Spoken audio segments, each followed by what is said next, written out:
মিম সাকিনের পরে মিম আসছে, তো মিমকে মিমের সাথে মিলিয়ে এক আলিফ পরিমাণ গুণা করে পড়তে হবে। একে ঈদগামে সাফাবি বলা হয়।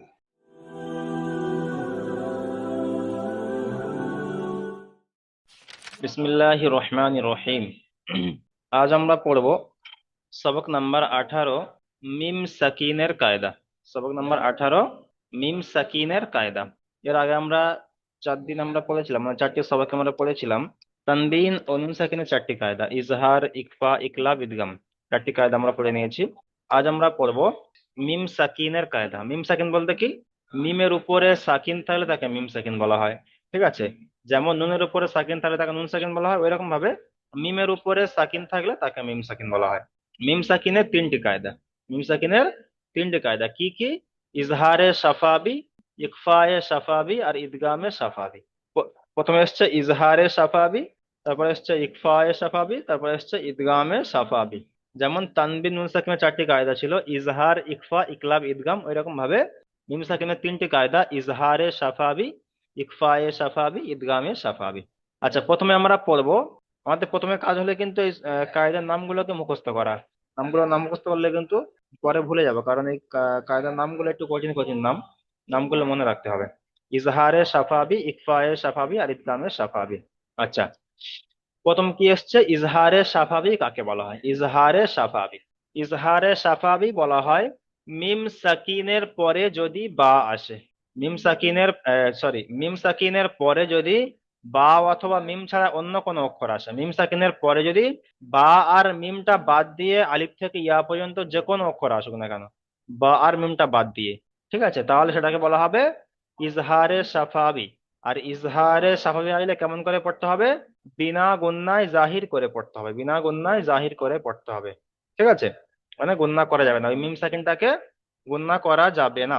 কি বললাম? মিম সাকিনের পরে যদি বা আর মিম ছাড়া অন্য যে কোনো অক্ষর আসে, বা আর মিমটা বাদ দিয়ে, তাহলে সেই মিম সাকিনটাকে বিনা গুন্নায় জাহির করে পড়তে হবে। একে ইজহারে সাফাবি বলা হয়। যেমন দেখেন, এখানে অনুশীলনে দেওয়া আছে যে হা মিম পেশ হুম, ফা ইয়াজের ফি, হা আলিফ জাবার হা, হুম ফি হা। এখানে কি এসছে? মিমের উপরে সাকিন এসছে, তাহলে এটা হলো মিম সাকিন। হ্যাঁ, আর মিম সাকিনের পরে কি এসছে? ফা এসেছে, তাহলে এখানে কি এসছে? বা আসেনি অথবা মিমও আসেনি। বা আসেনি কিংবা মিমও আসেনি, কি এসছে? ফা এসছে। তাই এখানে এই মিম সাকিনটাকে বিনা গুন্নায় জাহির করে পড়তে হবে, এই মিম সাকিনটাকে বিনা গুন্নায় জাহির করে পড়তে হবে। যেমন এখানে এই হুম, হুম বলে এখানে গণ্য করা যাবে না। যেমন হুম, এই যে গণ্যটা আমি করলাম, এই গণ্যটা হবে না। ঠিক আছে? সিম্পল, বিনা গণ্যে পড়তে হবে। যেমন হুম ফি হা, হুম ফি হা, এখানে হুম বলে গণ্য করা যাবে না। এটা হলো ইজহারে সাফাবির কায়দা। আচ্ছা, তাহলে ইজরা কেমন ভাবে করবেন? যেমন এখানে, আচ্ছা, আমি এখানে সম্পূর্ণ ইজরা করছি না, আমি শুধুমাত্র মিম সাকিনের ইজরা করেছি। যেমন এখানে মিম সাকিনের পরে ফা এসছে, ইজরা এরকমটা করবেন যে মিম সাকিনের পরে বা অথবা মিম ছাড়া অন্য অক্ষর এসেছে, অর্থাৎ ফা এসেছে। কি বলবেন? মিম সাকিনের পরে বা অথবা মিম ছাড়া অন্য অক্ষর এসেছে, অর্থাৎ ফা এসেছে, তাই মিম সাকিনকে বিনা গুন্নায় জাহির করে পড়তে হবে। একে ইজহারে সাফাবি বলা হয়। যেমন হুম ফিহা। ওই রকম ভাবে লাম জাবার লা, হা মিম পেশ হুম, লাহুম, হামজা জিম জাবার আজ, র দু পেশ রুন, লাহুম আজরুন। তাহলে এখানে কি এসছে? মিমের উপরে সাকিন এসছে, তাহলে এটা হলো মিম সাকিন। আর মিম সাকিনের পরে কি এসছে? হামজা এসেছে, হামজা। মিম সাকিনের পরে হামজা এসছে, তাহলে এখানে মিম সাকিনের পরে বাও আসেনি, মিমও আসেনি। বা অথবা মিম ছাড়া অন্য অক্ষর এসছে, অর্থাৎ কি এসছে? হামজা এসেছে। তাই এই মিম সাকিনটাকে বিনা গুন্নায় জাহির করে পড়তে হবে। একে ইজহারে সাফাবি বলা হয়। মিম সাকিনের পরে বা অথবা মিম ছাড়া অন্য অক্ষর এসেছে, অর্থাৎ হামজা এসেছে, তাই মিম সাকিনকে বিনা গুন্নায় জাহির করে পড়তে হবে। একে ইজহারে সাফাবি বলা হবে, একে ইজহারে সাফাবির কায়দা। চলেন, তারপর এখানে কি এসছে? লাম মিম জবর লাম, ইয়া লাম জবর ইয়াল, লাম ইয়াল, বাজের বি, সিন ও পে সু, লাম ইয়াল বি সু। তাহলে এখানে কি এসছে? মিমের উপরে সাকিন, তাহলে এটা হলো মিম সাকিন। মিম সাকিনের পরে ইয়া এসেছে, তাই মিম সাকিনকে বিনা গুন্নায় জাহির করে পড়তে হবে। একে ইজহারে সাফাবি বলা হয়। তাহলে এখানে এই যখন ইজরা করবেন তখন এরকমটা বলবেন যে মিম সাকিনের পরে বা অথবা মিম ছাড়া অন্য অক্ষর এসেছে, অর্থাৎ ইয়া এসেছে, তাই মিম সাকিনকে বিনা গুন্নায় জাহির করে পড়তে হবে, একে ইজহারে সাফাবি বলা হয়। তাহলে মিম সাকিনের যে প্রথম যে কায়দাটি আসছে সেটা হলো ইজহারে সাফাবি। এর কায়দা হলো মিম সাকিনের পরে যদি বা অথবা মিম ছাড়া অন্য কোনো অক্ষর আসে তাহলে মিম সাকিনকে বিনা গুন্নায় জাহির করে পড়তে হবে, একে ইজহারে সাফাবি বলা হয়। চলেন, তারপরে চলেন ইকফায়ে সাফাবি কাকে বলা হয়। ইকফায়ে সাফাবি, মিম সাকিনের দ্বিতীয় কায়দা হলো ইকফায়ে সাফাবি।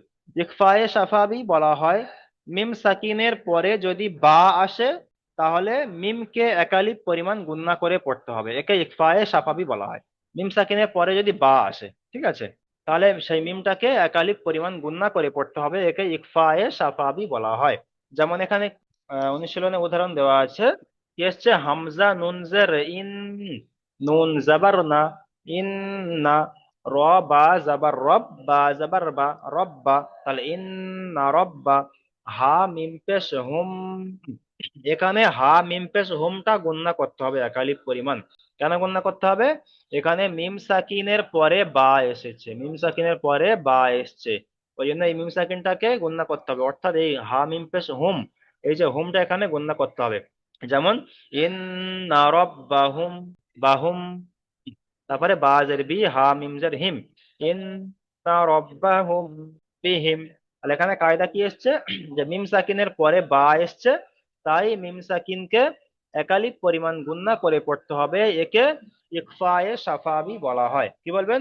মিম সাকিনের পরে বা এসছে তাই মিম সাকিনকে একালিপ পরিমাণ গুণনা করে পড়তে হবে, একে ইকফায়ে সাফাবি বলা হয়। যেমন ইন্না রাব্বাহুম বিহিম।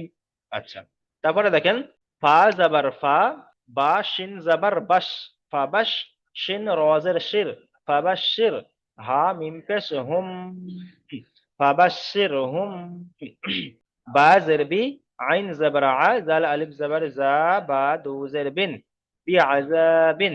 তাহলে ফাবাশিরহুম, ফাবাশিরহুম বিআযাবিন, ফাবাশিরহুম বিআযাবিন। তাহলে এখানে কি এসছে, মিম সাকিনের পরে কি এসছে, বা এসেছে। কায়দা হলো মিম সাকিনের পরে বা এসছে, তাই মিম সাকিনকে একালিপ পরিমাণ গুণনা করে পড়তে হবে, একে ইকফায়ে সাফাবি বলা হয়। তাহলে দুটি দুটি কায়দা আমরা জানতে পারলাম, একটা হলো ইজহারে সাফাবি, একটা হলো ইকফায়ে সাফাবি। আচ্ছা, তারপর বাকি আছে কি, ঈদগামে সাফাবি। ঈদগামে সাফাবি মিম সাকিনের তৃতীয় কায়দা। ঈদগামে সাফাবি কাকে বলা হয়? মিম সাকিনের পরে যদি মিম আসে, মিম সাকিনের পরে যদি মিম আসে তাহলে মিমকে মিমের সাথে মিলিয়ে একালিপ পরিমাণ গুণনা করে পড়তে হবে, একে ঈদগামে সাফাবি বলা হয়। মিম সাকিনের পরে যদি মিম আসে তাহলে মিমকে মিমের সাথে মিলিয়ে একালিপ পরিমাণ গুণনা করে পড়তে হবে, একে ঈদগামে সাফাবি বলা হয়। যেমন এখানে অনুশীলনে কি এসছে, হামজা জের ই, লাম ইয়া জাবার লাই, ইলাই, কাপ মিম পেশ কুম। আচ্ছা, এখানে দেখেন কাপের উপরে পেশ আর মিমের উপরে সাকিন, তাহলে এখানে অ্যাকচুয়ালি হওয়ার কথা ছিল কি, কাপ মিম পেশ কুম, এই যে এই কাপ পেশওয়ালা কাপটাকে এই মিমের সাথে পড়ার কথা ছিল, কিন্তু এখানে পড়া যাবে না। কেন পড়া যাবে না? কারণ এখানে আপনার মিম সাকিনের পরে মিম এসছে, এটা ঈদগামের কায়দা, যার জন্য এখানে এই কাপটাকে এই মিমের সাথে পড়তে হবে। আর একটা দিক হলো, যখন কোন অক্ষরের উপরে সাকিন থাকবে, মানে সাকিনওয়ালা অক্ষর থাকবে, আর তার পরের অক্ষরটা তাসদিদওয়ালা অক্ষর থাকবে, তখন সাকিনওয়ালা অক্ষরটাকে বাদ দিয়ে তাসদিদওয়ালা অক্ষরের সাথে মিলিয়ে পড়তে হবে সব জায়গার ক্ষেত্রে, ঠিক আছে, যত জায়গায় আসুক না কেন। যখন দেখবেন কোন অক্ষরের উপরে সাকিন এসছে আর তার পরের অক্ষরে তাসদিদ এসছে, তাহলে তখন কি হবে, সাকিনওয়ালা অক্ষরটাকে বাদ দিয়ে ডাইরেক্ট তাসদিদওয়ালা অক্ষরের সাথে মিলিয়ে পড়তে হবে। এটা হলো নিয়ম। আচ্ছা, তাহলে এখানে কি এসছে, তাহলে কাপ মিম পেশ কুম, ইলাইকুম, মিম র পেশ মুর, ইলাইকুম মুর, সিন জাবার সা, লাম অ পেশ লু, নুন জাবার না, ইলাইকুম মুরসালুনা, ইলাইকুম মুরসালুনা। তাহলে এখানে কি কায়দা আসছে, এই যে মিম এসছে, মিমের পরে সাকিন, এই যে মিম সাকিন, ঠিক আছে, মিম সাকিনের পরে কি এসছে, মিম সাকিনের পরে মিম এসছে। অ্যাকচুয়ালি কিন্তু এখানে হয়তো এই মিমটা আমি ধরে পড়ছি না, কিন্তু আসলে কায়দা হলো এই মিম সেকেন্ডটা নিয়ে, ঠিক আছে, এটাই হলো মেন কায়দা। মিম সেকেন্ডের পরে মিম এসছে তাই মানে ঈদগামের কায়দা হচ্ছে, ঠিক আছে। এটা হয়তো এখানে পড়ছি না, পড়ার সময় হয়তো ধরে পড়ছি না, কিন্তু আসল কায়দা হলো এটাই, মিম সেকেন্ডের পরে মিম। এটাই এই কায়দা বলার সময় এটাকে আপনাকে দেখতে হবে, এই কাপের সাথে এই মিমটাকে মেলালে তখন কায়দা বুঝতে পারবেন না।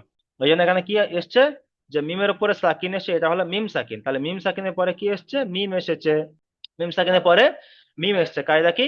যদি মিম সাকিনের পরে মিম আসে তাহলে এই মিমকে মিমের সাথে মিলিয়ে একালিপ পরিমাণ গুণনা করে পড়তে হবে, একে ইদগামে সাফাবি বলা হয়, ইদগামে সাফাবি।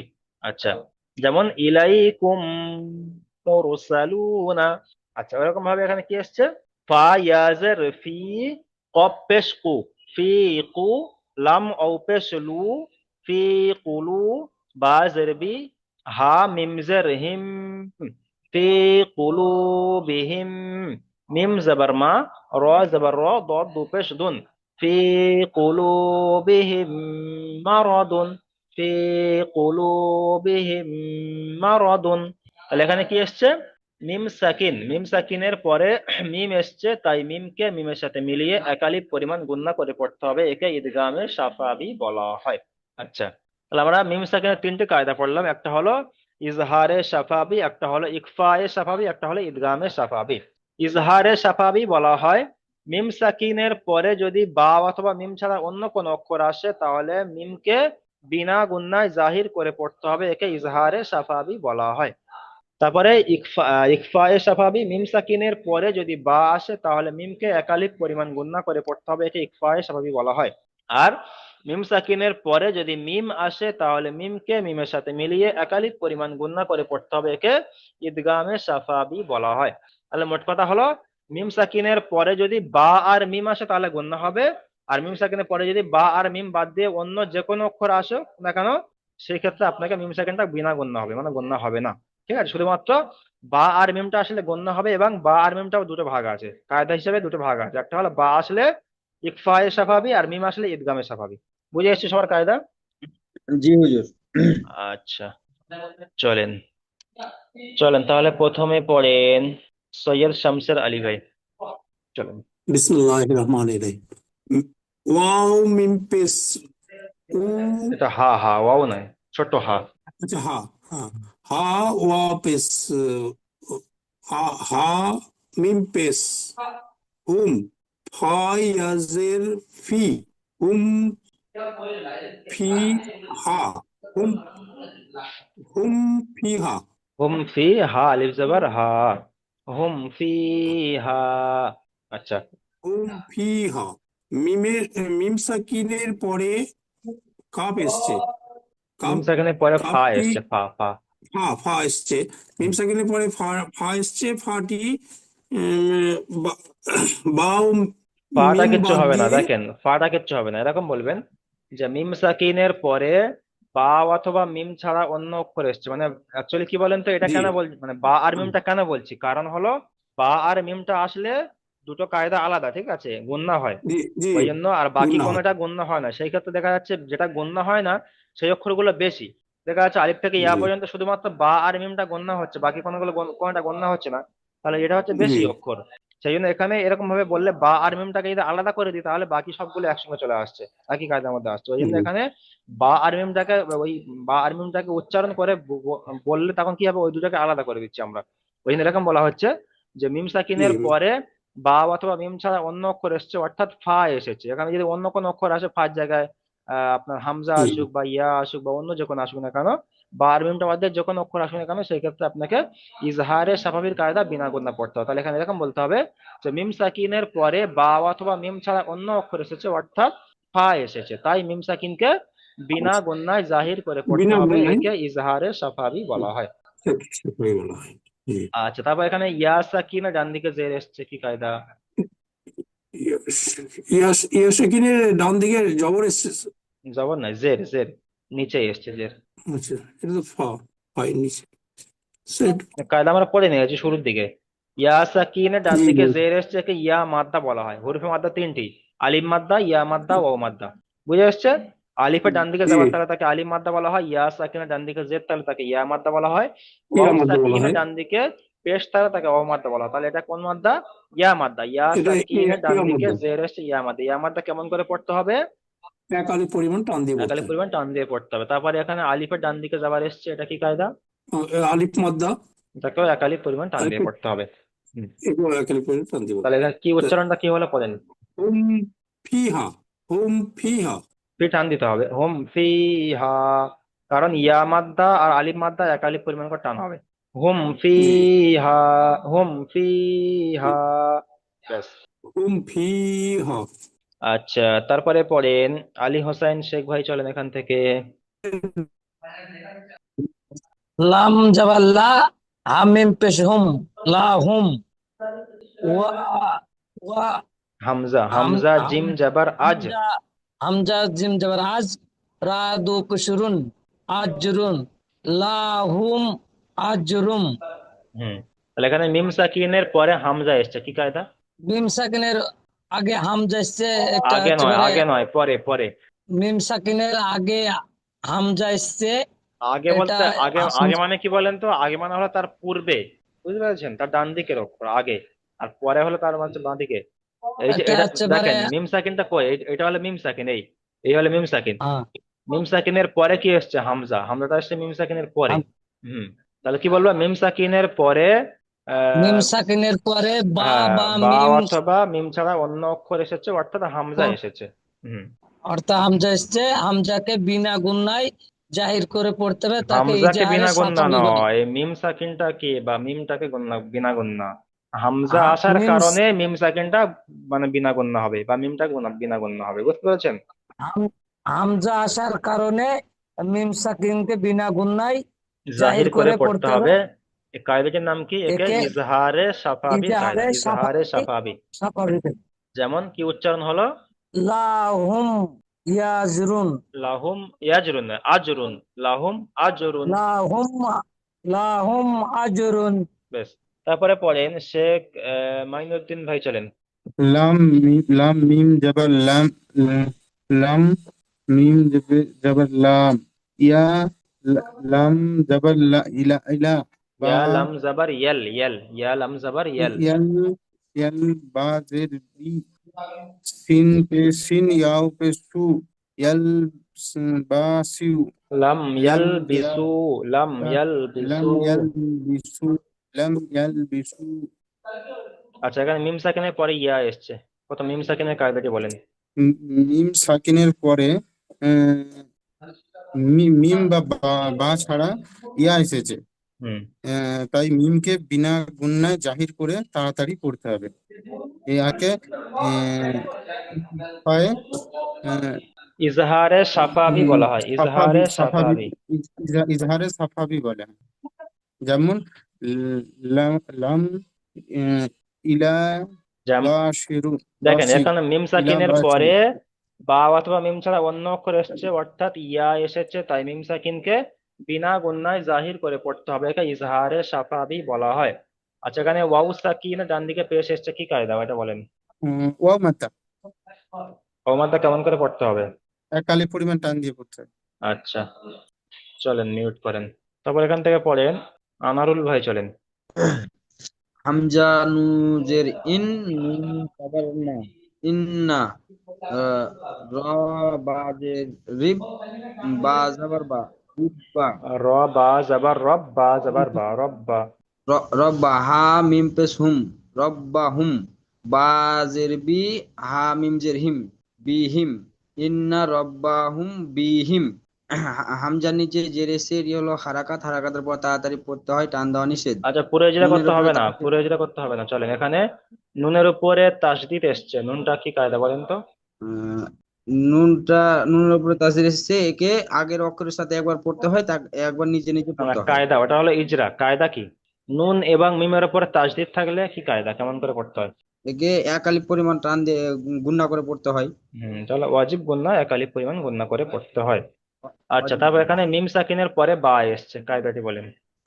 মিম, মিম সাকিনের পরে বা, মিম বা, বা ও মিম অথবা ছাড়া বাইশে, বাইশে, তাই মিম এখানে সাকিনকে বা এক আলিফ অথবা পরিমাণ, মিম ছাড়া হচ্ছে না তো, এখানে তো বা তো এসছে। বাইশে, হুম, তো এক আলিফ পরিমাণ মিমকে গুণনা করে দেখেন পড়তে মিম হবে একে। সাকিনের পরে বা এসছে, তাই মিম সাকিনকে একালিফ পরিমাণ গুণনা করে পড়তে হবে, বা মিমকে একালিফ তাই মিম পরিমাণ গুণনা করে পড়তে হবে।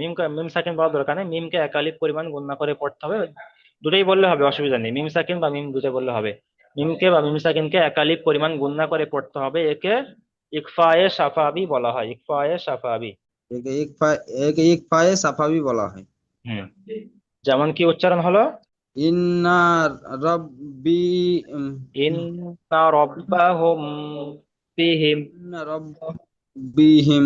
আচ্ছা চলেন মিউট করেন। আচ্ছা তারপর এখান থেকে পড়েন। আচ্ছা বানারউদ্দিন শেখ ভাই চলেন। ফা জবর ফা, বা সিন জবর বাস, ফা বাস, সিনজের সি, সিন রদের শির, শির, হ্যাঁ শিন ফাবাস রাজের শির, শির। ফাবাস শির, হা মিম পেশ হুম, ফাবার সিন হুম, হুম গণনা করেন, হা বাজ মিম পেশ হুম। হুম, হা মিম পে ফাবার শির হুম, বা বাজে বাজের বি, আইন জাবার আ, জাল আলিফ জাবার যা, বি আ যা, আহ, বাদুজের বিন, বিয়াজাদিন, খাবার শির হুম, বিয়াজাদিন। আচ্ছা এখানে বুঝলি? মিম সাকিনের পরে বা এসছে, কায়দা বলেন। মিম সাকিনের পরে আহ, বা এসছে, তাই এক আলিফ পরিমাণ টান দিয়ে গুণনা করে পড়তে হবে। একে ইকফায়ে সাফাবি, মিম সাকিনের পরে বা সাফাবি বলা এসছে, হয়। তাই মিমকে একালিফ পরিমাণ মিম গুণনা করে সাকিন পড়তে হবে। পরিমাণ গুণনা করে পড়তে একে হবে। ইকফায়ে সাফাবি ইকফায়ে বলা হয়। সাফাবি বলা হয়। ইকফায়ে সাফাবি বলা হয়। সাফাবি বলা হয়। যেমন কি উচ্চারণ হলো? যেমন খাবার শির হুম, বায়াজাদিন, বিআযাবিন, বিন, বিআযাবিন। আচ্ছা বিন, চলেন। বি আজাদ। আচ্ছা তারপরে চলেন ইকবাল হোসেন ভাই চলেন এখান থেকে। হামজা জের ই, লাম ইয়ে, লাম ইয়ে জবর লা, লা, লাম ইয়া জাবার লাই, লাম ইয়া জাবার লাই। লাম ইয়ে জবর লাই, ইল্লাই, কাপ মিম পেশ কুম, লা কুম, মিম মিম র পেশ মুর, লা কুম, লা কুম, দেখেন হামজা জের ই, লাম ইয়া জাবার লাই, ইলাই, কাপ মিম পেশ কুম, লাই ইলাইকুম, কুম, মিম র পেশ ইলাইকুম, মুর, ইলাইকুম মুর। ইলাইকুম মুর, হুম। সিন জাবাস্তা, সিন জাবাস্তা, লাম লাম অ পেশ লুম, লাম ও পেশ লু হয়, লু, লাম ও পেশ লু, লু, লাম অ পেশ ইলাইকুম লু, মুরসালু। নুন জাবান না, নুর সালু না। আচ্ছা এখানে মিম সাকিনের পরে মিম এসছে, কি কায়দা? মিম সাকিনের পরে মিম এসছে, একে একালিক পরিমাণ গণনা করে পড়তে হবে। একে ইদগামে সাফাবি বলা হয়। এক্সামে সবাই বলা হয়। আচ্ছা ওয়াও সাকিনের ডান দিকে পেশ এসছে, অ সাকিনের ডান দিকে পেশ এসছে, একে অমাদ্দা বলা হয়। হওয়ানটা কেমন করে পড়তে হবে? একালিক পরিমাণ টান দিয়ে পড়তে হবে। চলেন মিউট করেন। তারপর এখান থেকে পড়েন। আচ্ছা একটা ভাইয়ের নাম লেখা নেই, স্যামসুং এস কে আছেন, মিউটটা অন করেন। আচ্ছা রফিক ভাই চলেন, পড়েন এখান থেকে। ফা ইয়া ফা ইয়াজের ফি, ফা ইয়াজের ফি, কাপ পেশ কু, লাম ওয়া পেশ লু, বেজের বি, বাজের বি, হা মিম জের হিম, মিম জাবর মা, মিম র জাবর মার, র জাবর দেখেন হা মিম পেশ হিম, তারপর মিম জাবার মা, হিম মা, র জাবার র, দদ দু পেশ দুন। তাহলে কি উচ্চারণ হলো? ফি কুলুবিহিম মারাদুন, ফি কুলুবিহিম মারাদুন। আচ্ছা এখানে প্রথমে এসছে ফি মিম, আচ্ছা এখানে মিম সাকিনের পরে মিম এসছে, প্রথমে এই কায়দাটি বলেন। মিম সাকিনের পরে মিম আসছে, তো মিমকে মিমের সাথে মিলিয়ে এক আলিফ পরিমাণ গুণা করে পড়তে হবে। একে ঈদগামে সাফাবি বলা হয়।